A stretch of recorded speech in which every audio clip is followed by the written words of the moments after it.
Bonjour, chers amis, chers internautes et toute l'Assemblée ici réunie. Nous sommes dans la joie ce matin. Nous sommes ici dans la présence du Seigneur. Nous sommes ici pour rendre un culte agréable, qui soit agréable au Seigneur. Nous l'aimons. Ce que nous voulons, c'est lui obéir, c'est marcher dans la sanctification, car c'est Jésus-Christ lui-même qui nous sanctifie par son esprit, à marcher dans la sainteté, dans la pureté, et être obéissant au Seigneur. Voilà ce que plaît le Seigneur. Ce que Dieu veut, c'est un cœur obéissant.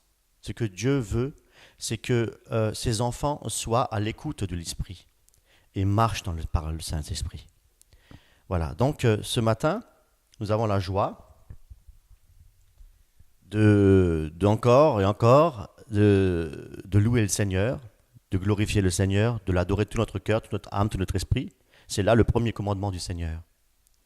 Alors je vais vous faire lecture de Matthieu chapitre 28 à partir du verset 1.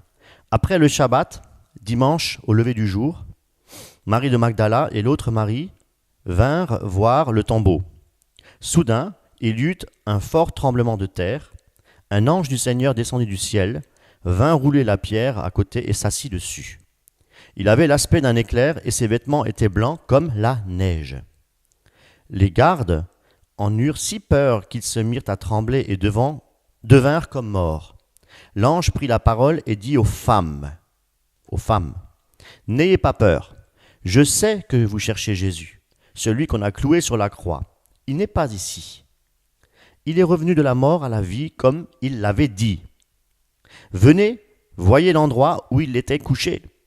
Allez vite dire à ses disciples, il est revenu de la mort à la vie. Et il va maintenant vous attendre en Galilée. C'est là que vous le verrez. Voilà ce que j'avais à dire. Elles quittèrent, les femmes donc quittèrent rapidement le tombeau, remplies toutes à la fois de crainte et d'une grande joie, et coururent porter la nouvelle aux disciples de Jésus.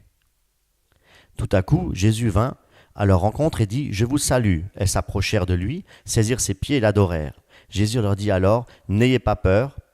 Allez dire à mes frères de se rendre en Galilée, c'est là qu'ils me verront. » Voyez bien, au verset 8, elles quittèrent rapidement le tombeau, remplies tout à la fois de crainte et d'une grande joie, et coururent porter la nouvelle aux disciples de Jésus. Voyez bien, ici Jésus-Christ s'est présenté aux femmes, et elles avaient comme mission effectivement d'apporter cette bonne nouvelle aux disciples de Jésus. Alléluia. Et ce matin, mon épouse, merveilleuse, Karine, va également nous apporter Jésus-Christ. Elle va nous apporter la bonne nouvelle. Voilà, donc Karine, si tu veux bien venir. Voilà, au nom de Jésus-Christ.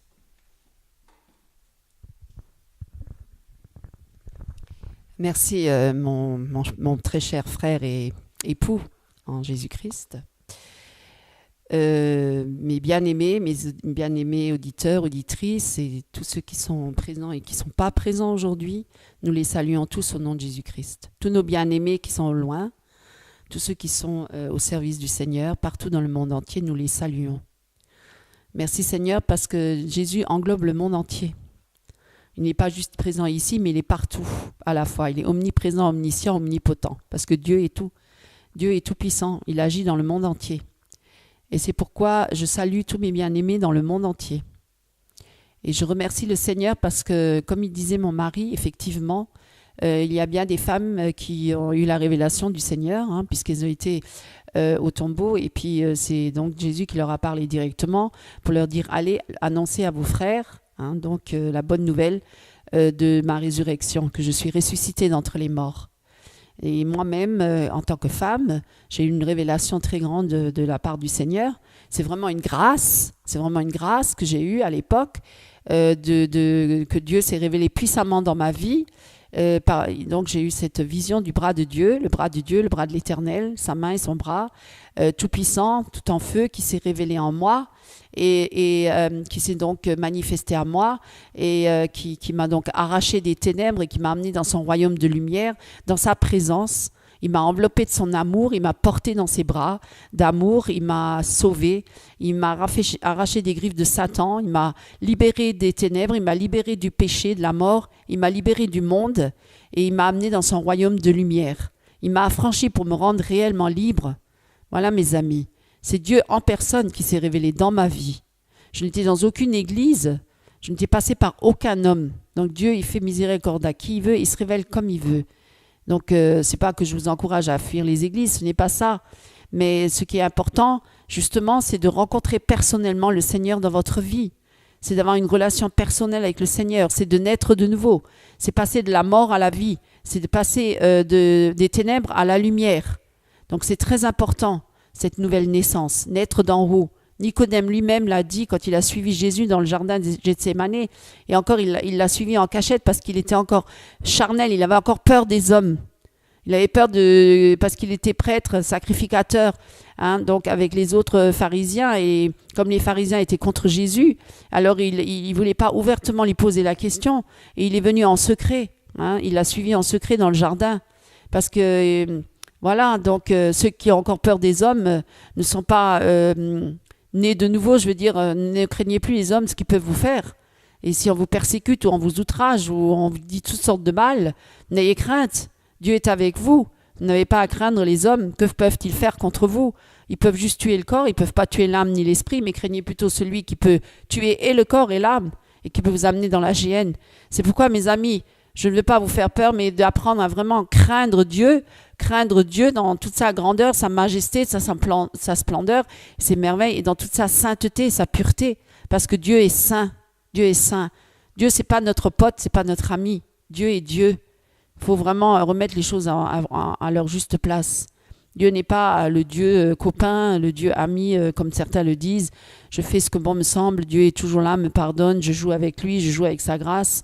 Et puis je vis dans le péché et en même temps je suis dans l'église, je fais ce que je veux, je joue de la musique, je chante, je prêche et puis je vis encore dans le péché, je ne suis pas au clair devant Dieu. Mais les hommes ne me voient pas, c'est pas grave, tout est caché. Mais Dieu voit et Dieu va mettre tout en lumière. Tout ce qui est caché dans les ténèbres, Dieu va tout mettre en lumière. Nous sommes dans les derniers temps, le jugement commence par la maison de Dieu. Et je peux vous dire que Dieu va mettre tout en lumière, tout ce qui se passe dans les églises, tout ce qui se passe dans les cœurs des hommes, il va tout mettre en lumière. Pourquoi? Parce qu'il veut sanctifier son peuple, il veut purifier son peuple, il veut l'attirer à lui de plus en plus, parce que son retour est proche et qu'il veut que son épouse soit belle et parée, sans tache ni ride, parfaite pour son retour. Et c'est pour ça, Seigneur, que nous te demandons aujourd'hui une grâce particulière pour nous aider encore aujourd'hui à nous sanctifier, à nous laisser travailler par le Saint-Esprit. Alors je vous invite, mes amis, à lire un petit passage avec moi aujourd'hui. Alors je vous invite à prendre premier épître de Pierre, chapitre 4, et verset 1. Alors je vais lire. Le Christ, ayant donc souffert dans la chair, vous aussi armez-vous de cette même pensée, à savoir, celui qui a souffert dans la chair a rompu avec le péché, pour passer le temps qui reste à vivre dans la chair, non plus selon les passions humaines, mais selon le vouloir divin. Il suffit bien en effet d'avoir accompli dans le passé la volonté des païens, en se prêtant aux débauches, aux passions, aux saouleries, orgies, beuveries, au culte illicite des idoles. À ce sujet, ils jugent étrange que vous ne couriez pas avec eux vers ce torrent de perdition, et ils se répandent en outrage. Ils en rendront compte à celui qui est prêt à juger vivants et morts. Voilà pourquoi nous arrêtons là, de dire que effectivement, lorsque nous avons choisi de suivre Christ, nous avons des moments de tribulation, d'affliction, de souffrance, qui sont bien sûr liés aux passions de la chair qu'on doit faire mourir, parce que Dieu a dit, faites mourir les œuvres de la chair, toutes les passions, ne vivez plus selon vos passions de votre jeunesse, mais aujourd'hui, soyez vivants en Christ et que le vieil homme, la vieille nature, soit cloué à la croix, qu'il ne puisse plus se manifester, celui-là, qu'il soit mort. Et cet homme mort, là, cette vieille nature, s'il est mort, eh ben, nous sommes délivrés de la loi, nous sommes délivrés des hommes, nous sommes délivrés de ce monde, nous sommes délivrés de Satan, et nous marchons en nouveauté de vie. Nous sommes des nouvelles créatures en Jésus-Christ, et nous marchons dans la sainteté, dans la pureté, et de gloire en gloire, nous avançons avec Christ. Voilà notre but. Notre but, il est céleste, il n'est pas terrestre. Notre but, c'est de chercher le royaume de Dieu et sa justice. C'est de ne pas chercher les choses de la terre, mais de chercher les choses d'en haut. Hein, là, voilà ce que Dieu veut. Dieu veut que nous marchions en nouveauté de vie par le Saint-Esprit et non pas par la chair. Et ce qui est important dans ce passage, c'est qu'il y dit que dans le passé, nous avons commis toutes ces abominations et aujourd'hui, les païens, ou parfois même ceux qui nous entourent, parfois même la famille, qui vit encore, s'il y a des familles qui ne sont pas converties, et qu'il y a un membre qui est converti dans la famille, que tous les autres ne sont pas convertis, ils peuvent s'acharner contre cette personne, ils peuvent s'acharner contre elle parce qu'ils n'arrivent pas à comprendre que cet homme ou cette femme a choisi de renoncer à ce monde, choisi de renoncer au péché, choisi de renoncer à la convoitise, à tout ce qui est les désirs de la chair, et de marcher en nouveauté de vie, à l'opposé de ce monde. Ils n'arrivent pas à comprendre, ça les dépasse. Et alors parfois, ils vous outragent, ou ils vous injurient, ils vous insultent, parce qu'on n'accepte plus de marcher dans le sens de leurs désirs à eux, dans le sens de ces désirs charnels. Ils comprennent pas, ça les dépasse. Et voilà, et Satan qui les utilise aussi, qui les manipule pour agir contre nous, pour nous persécuter. Souvent, on peut l'entendre. Beaucoup sont persécutés par leur propre famille. Je mettrai inimitié contre le père et le fils, contre la belle-mère et la belle-fille. C'est écrit même dans la Bible. Souvent, certains sont même persécutés au sein de leur famille, comme dans les pays musulmans. Quand il y a un musulman qui se convertit, toute la famille se met contre lui. Ils le persécutent, ils vont même jusqu'à le tuer. Certains se font même tuer par leur propre famille. Et on peut l'entendre, ça. Il y a des témoignages comme ça. Où même les enfants qui dénoncent les parents dans les pays communistes, qui vont même jusqu'à dénoncer les parents à la police et tout pour les trahir parce qu'ils sont chrétiens, parce qu'ils sont engagés pour Christ. Il y a des églises entières qui sont brûlées, qui sont persécutés. Il y a des soldats qui arrivent et qui rentrent dans les églises et qui les persécutent et qui les tuent, qui les lapident, qui leur coupent la tête ou et fait toutes sortes de tortures, qui les mettent en prison, qui les emprisonnent. Pourquoi? Parce qu'ils ont choisi de suivre Jésus-Christ. Parce que toutes ces personnes, tous ces hommes et ces femmes et ces enfants ont choisi de louer Dieu et d'adorer Dieu, et voilà que on vient, le pays est contre, le gouvernement est contre parce qu'il sert Satan, parce que le monde entier est sous l'emprise du malin, et nombreux sont ces pays encore aujourd'hui, la Corée du Nord, et je nomme que celle-là alors qu'il y en a tant d'autres, des pays où on persécute les chrétiens, et même au Congo, partout, dans le monde entier, on persécute les chrétiens, on leur coupe la tête, on les torture, on tue les enfants, on les lapide, encore comme à l'époque de Jésus, on va peut-être pas jusqu'à les crucifier parce que la crucifixion n'existe plus aujourd'hui, mais on fait d'autres sortes de tortures, on les emprisonne à vie, comme certains, même déjà à l'époque, Watchmani était emprisonné 20 ans, mes amis, 20 ans pour avoir choisi de suivre Jésus-Christ. Et combien de chrétiens sont emprisonnés pendant des années? Même Paul était emprisonné 6 ans. Ça lui a permis de faire tous ses épîtres. Merci Seigneur. Parfois on passe par des tribulations, des afflictions, on ne sait pas pourquoi, mais c'est pour la gloire de Dieu. Mes amis, c'est pour la gloire de Dieu et ça peut sauver des âmes. Mais c'est vrai, donc toutes ces personnes qui sont persécutées même au sein de leur famille, qui sont même parfois obligées de quitter leur famille, obligées de s'exiler, obligées de partir, même quitter le pays. J'en connais qui sont même quittés leur pays, leur famille, tout, parce qu'ils ont choisi de suivre Jésus et qu'ils n'ont pas voulu renier Jésus, soi-disant par amour pour leur famille, parce que leur famille exigeait cela, ou leur famille exigeait que la personne retourne dans le monde, ou exigeait qu'elle retourne sous leur domination, retourne dans leur état d'esprit à eux, voilà. Donc ils ont refusé et ils se sont fait persécuter. Donc voilà, des pasteurs qui ont été tués devant leurs femmes, les femmes ont été violées. Devant les enfants, devant leur mari. Voilà ce que le diable y fait. Voilà ce que le diable il inspire aux hommes et aux femmes qui sont sous son emprise. Hein, et bien sûr, il faut leur pardonner. Comme il est dit dans la parole, même Jésus a pardonné quand il était sur la croix. Hein, tous ces persécuteurs qui étaient là et qui avaient dit crucifie-le alors qu'il n'avait commis aucun mal. Hein, il leur a pardonné. Il a dit Père, ne leur impute pas ce péché. Quand Étienne a été lapidé, il a vu l'ouverture du ciel. Il a vu Jésus-Christ à la droite du Père. Il a dit ne leur impute pas ce péché. Voilà ce que nous devons être. Nous devons être ces soldats en Christ. Et ne pas utiliser les armes terrestres, mais les armes spirituelles. C'est parce que c'est pas contre la chair et le sang que nous avons affaire, mais c'est contre les esprits méchants, les dominations, les autorités, les principautés, les puissances des ténèbres, le diable et tous ces démons. Bien sûr qu'il y a aussi la méchanceté est grande sur la terre. Elle est de plus en plus grande, la méchanceté dans le cœur de l'homme. Il n'y a rien de bon dans l'homme, il n'y a rien de bon dans le cœur de l'homme. Sans Dieu, sans Christ, nous sommes tous perdus. C'est Jésus-Christ qui change le cœur. C'est Jésus-Christ qui transforme les cœurs. C'est Jésus-Christ qui donne l'amour. Il n'y a pas d'amour dans le monde. L'amour dans le monde, c'est un amour qui est orgueilleux, qui cherche son propre intérêt. J'aime mon prochain parce que je le veux à moi, parce que je veux le posséder, parce que je veux qu'il me glorifie ou parce que je veux qu'il s'agenouille devant moi. Ou c'est toujours par intérêt dans le monde. Il n'y a pas un réel amour. Mais l'amour agapé, l'amour dans le Seigneur, c'est un amour qui est gratuit. Hein, c'est un amour qui est sans intérêt, qui est sans fraude, sans méchanceté, sans tromperie, sans fausseté. Voilà, donc c'est pas du tout, ça n'a rien à voir. Et c'est vrai que nous avons besoin de la grâce du Seigneur, mes amis, parce que le monde va de plus en plus mal et de plus en plus profond dans les ténèbres.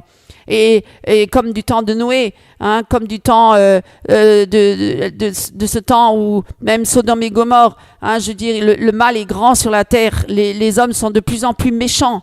Le cœur de l'homme est de plus en plus méchant.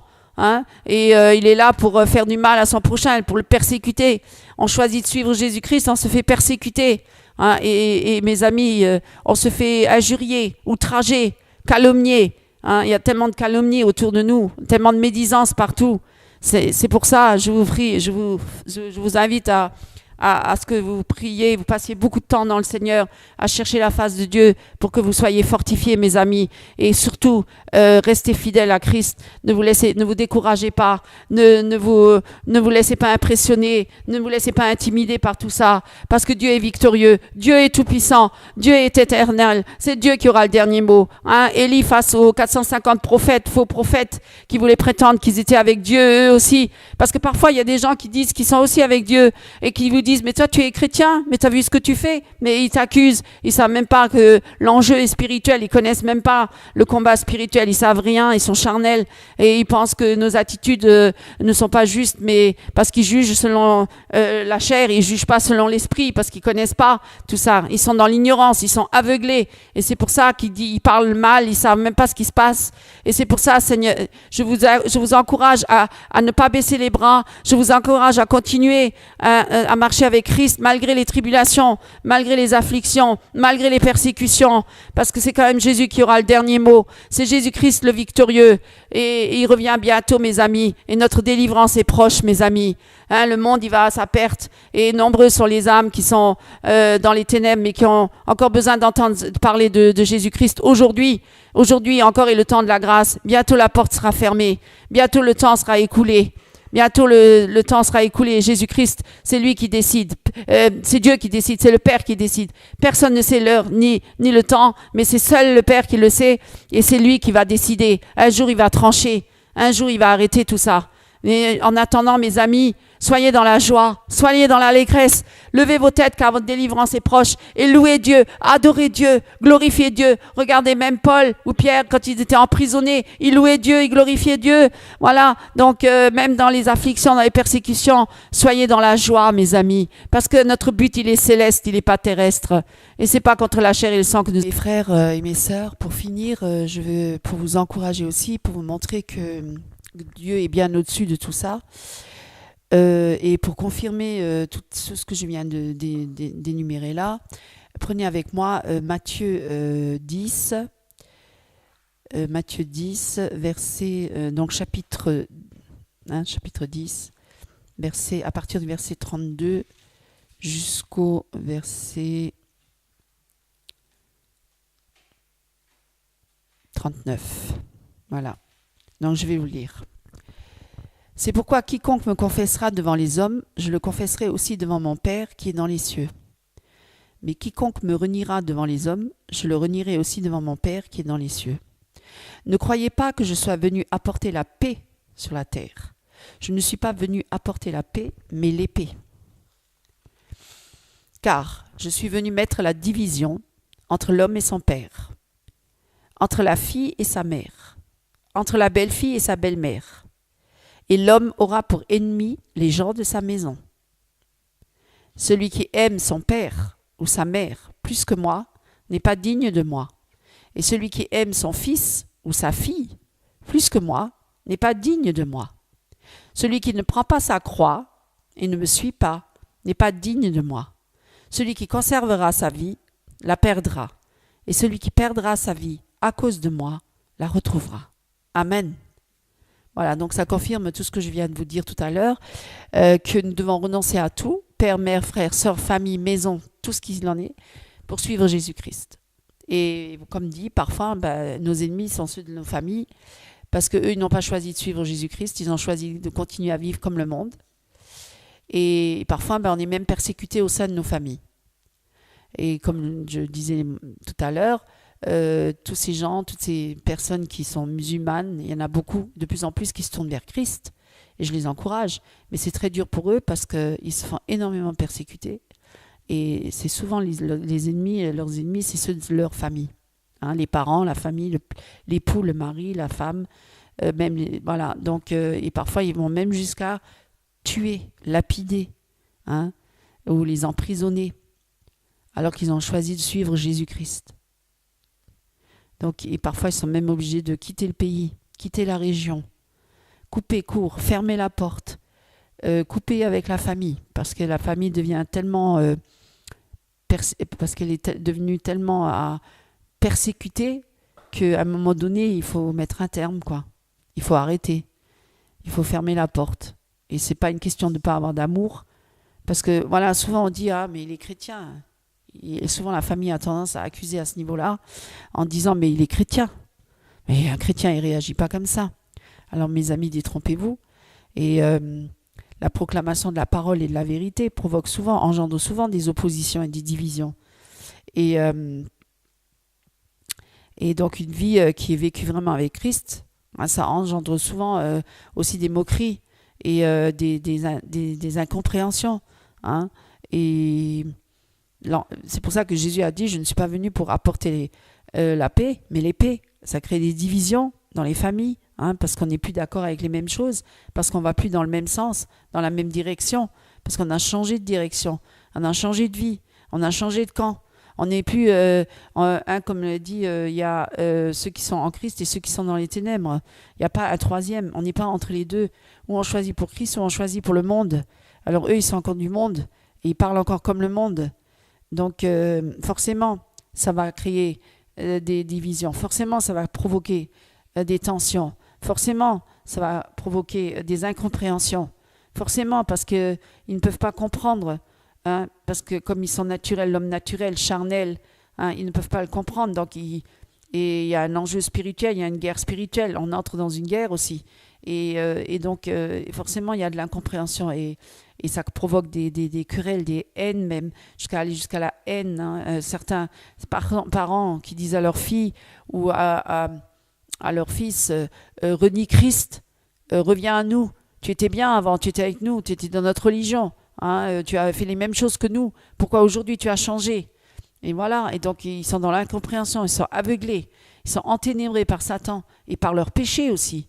Et c'est souvent comme ça que les gens réagissent. Mais avant tu étais avec nous, avant tu vivais avec nous, avant tu partageais tout avec nous, et aujourd'hui tu te mets contre nous. Non, c'est parce qu'il a changé de camp, il a changé de direction, parce qu'aujourd'hui il a choisi la lumière, il a choisi la vie, et eux ils sont dans les ténèbres et dans la mort. Et bien sûr qu'ils prient pour leur famille, bien sûr qu'ils prient pour la délivrance. Après, c'est à chacun de faire le choix. On ne peut pas forcer les hommes et les femmes à se tourner vers Christ. Ça, c'est le choix de chacun. Ça, c'est la liberté de chacun. On peut prier, on peut intercéder, mais on ne peut pas changer les cœurs. On ne peut pas, nous, convertir les gens. On ne peut pas convertir la famille. Hein. Donc, parfois, on est obligé de prendre du recul. Parfois, on est obligé de fermer certaines portes. On est obligé. Parce que, voilà, parce que l'enjeu est spirituel. Il n'est pas charnel. Ça n'a rien à voir, c'est pas charnel. Alors les injures, les outrages, ça, on ne peut pas répondre à ça. Voilà, que Dieu vous bénisse et vraiment, je vous encourage à continuer à bien vous accrocher à Christ et à bien examiner les Écritures parce que tout est écrit dans la parole, hein. Tout ce que je viens de vous énumérer là, c'est écrit dans la parole. Je n'invente rien. Et si nous nous engageons avec Christ, forcément, nous suivons les traces de Jésus-Christ et nous avons les mêmes tribulations, les afflictions et les persécutions. Celui qui veut vivre pieusement, il sera persécuté. Mes amis, c'est ça ce qui vous attend et c'est ce qui a été depuis 2000 ans, tous les chrétiens allaient dans les pays qui actuellement sont sous cette persécution. Un jour, même en Europe, même là en France, on sera persécuté. Ouvrez les yeux, Seigneur, et accrochez-vous à Christ.